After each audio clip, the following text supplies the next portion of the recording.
Hello friends, welcome to my channel teaching by Ansari. कैसे हैं आप लोग? आई होप आप लोग अच्छे होंगे और अच्छे होना भी चाहिए। यहाँ पे देखिए एक प्यारा सा छोटा सा सवाल दिया गया है और बहुत इंटरेस्टिंग है। बस इसके लिए आपको क्या करना है, एक छोटा सा फॉर्मूला याद रखना है और आई होप कि आपको वो फॉर्मूला याद होगा, क्योंकि उस तरह का सवाल मैं ऑलरेडी कई बार करा चुकी हूँ। बस सवाल डिफरेंट होता है, तरीका सेम होता है।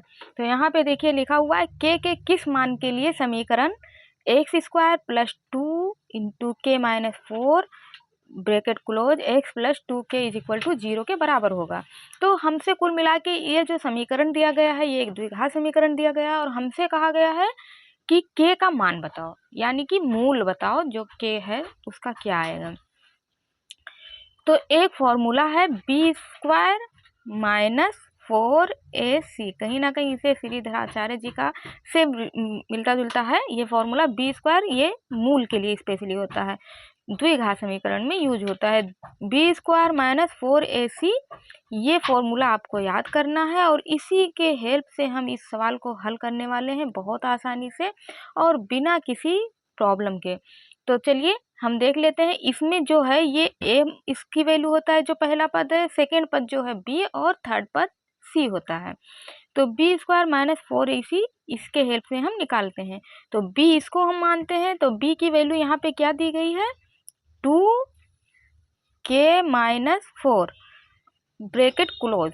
और ये क्या है, ये सब पूरे के ऊपर क्या लगा रहेगा, स्क्वायर लगा रहेगा, है ना।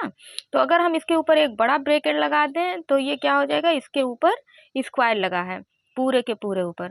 यहाँ पे माइनस है, फिर 4 है, हम 4 लिख देते हैं। ए की वैल्यू क्या दी गई है, यहाँ पे ए का कोई भी वैल्यू नहीं दिया गया है, एक्स स्क्वायर ये तो इसका जो है पहला पद है। तो यहाँ पे एक हर जगह छुपा होता है, तो हम यहाँ पे इंटू करके एक लिख लेते हैं। सी की वैल्यू क्या दी गई है, यहाँ पे 2k दी गई है, हम फिर इंटू करेंगे और 2k लिख देंगे बस। यहाँ पे 0 है, हम चलो 0 भी लिख देते हैं, इसको भी अभी स्किप नहीं करने वाले हैं। तो देखिए पूरा का पूरा हमने लिख दिया है, जो सवाल में दिया है उसको कर दिया है। बस ये है कि ये चीज़ें याद करनी होगी, है ना। और इस तरह का सवाल थोड़ा सा मैं भी कहूँगी कि कॉम्प्लिकेटेड है, इसमें कई तरह से होते हैं तो इसको याद करना होता है। कहाँ पे क्या फॉर्मूला लगना है इसको भी थोड़ा सा याद रखना ज़रूरी होता है। लेकिन चलिए फिर हम ये सवाल हल करते हैं और इसी पे आ जाते हैं। अब हम सबसे पहले क्या करेंगे, बी स्क्वायर इसको हम स्क्वायर के फॉर्म में एक्सचेंज कर लेते हैं। तो 2 को जब हम स्क्वायर करेंगे कितना हो जाएगा, 4 हो जाएगा। यहाँ पे क्या है 4k, तो हम इसको k माइनस 4 इसको जो है सिर्फ इसके ऊपर अब हम स्क्वायर लगा देते हैं, क्योंकि मैंने इसको ऑलरेडी स्क्वायर के फॉर्म में चेंज कर लिया है। यहाँ पे हम इक्वल का निशान लगाएंगे जो इक्वल लगा हुआ है, और ये सारा चीज़ माइनस में है, इधर इधर जब जाएगा तो किस में हो जाएगा, प्लस में हो जाएगा। तो 4 और को 1 से गुणा करेंगे 4 ही आएगा, लेकिन 4 को हम जब 2 से गुणा करेंगे तो कितना आ जाएगा, 4 दूनी 8 के। बस इतनी सी बात है और कोई दिक्कत नहीं है। अब देखिए अगर हम चाहें तो हम इसको इस 4 को इस 8 से काट दें, तो यहाँ पे क्या बच जाएगा, k माइनस 4 का whole square is equal to 2k। इतनी बात आई होप आपको अच्छे से समझ में आ रही होगी, कोई भी दिक्कत नहीं है। अब हम इसको भी चलिए खोल लेते हैं, k स्क्वायर जैसे ए प्लस बी के फॉर्म में हम इसको खोल सकते हैं, तो k स्क्वायर हो जाएगा, है ना, प्लस 16, है ना, 4 चौक 16, यानी कि बी स्क्वायर 4 स्क्वायर 4 चौक 16 हो जाएगा, प्लस और माइनस का 2k और इंटू 4, यहाँ पे कितना रहेगा, 2k रहेगा, कोई दिक्कत नहीं है। अब हम इसको चलिए एक स्टेप और बढ़ाते हैं, k स्क्वायर और फिर यहाँ पे प्लस 16, यहाँ पे माइनस है तो 2 चौक 8 हो जाएगा, माइनस का 8k is equal to 2k। अब हम इसको इस k को भी इधर ले आते हैं और इधर 0 कर देते हैं। तो हम इसको क्या करेंगे, k स्क्वायर प्लस 16 माइनस कितना आ जाएगा,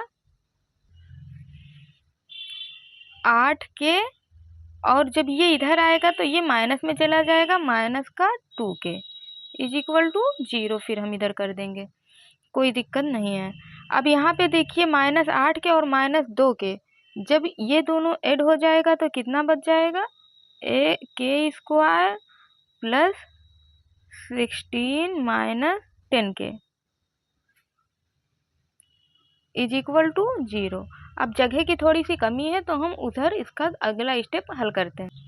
तो यहाँ पे क्या था, के स्क्वायर, अगर हम पहले यहाँ पे -10k लिख देते हैं और फिर 16 लिखते हैं, है ना, क्योंकि फॉर्मूला इसी तरह से तो द्विघात समीकरण दिया रहता है, के स्क्वायर -10k। और फिर अगर हम इसको चलिए इसका फैक्टर बैठाएं तो क्या हो जाएगा, के स्क्वायर, यहाँ पे चलिए हम फिर 8k लिख देते हैं और यहाँ पे -2k, है ना, इससे पहले वाला स्टेप आप देखे होंगे इसी तरह से लिखा हुआ था, इज इक्वल टू 0 कर देंगे।